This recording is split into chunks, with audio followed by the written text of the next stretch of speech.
पौष मास हिंदू परंपरा में जिसे बेहद पवित्र माना गया है। इसी महीने आती है पौष शुक्ल पक्ष की पुत्रदा एकादशी, एक ऐसा व्रत जो सिर्फ भगवान विष्णु और माता लक्ष्मी को ही समर्पित नहीं है, बल्कि उस अनमोल कामना से जुड़ा है जिसे हर दंपत्ति अपने जीवन में संजोता है, संतान प्राप्ति की कामना।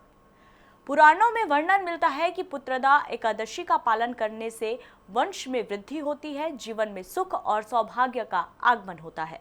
पद्म पुराण और विष्णु पुराण के अनुसार इस एकादशी का व्रत रखने वाले दंपत्ति को भगवान विष्णु स्वयं आशीर्वाद देते हैं।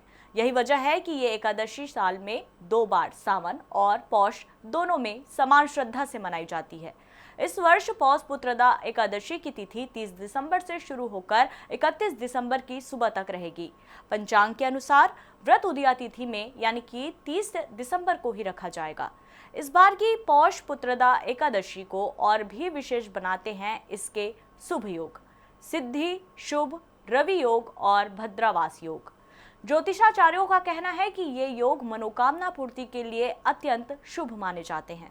मान्यता ये भी है कि इन योगों में लक्ष्मी नारायण की पूजा करने से घर में समृद्धि, शांति और उन्नति का मार्ग खुलता है। साथ ही अब बात करते हैं व्रत के सबसे महत्वपूर्ण हिस्से यानी कि पारण की।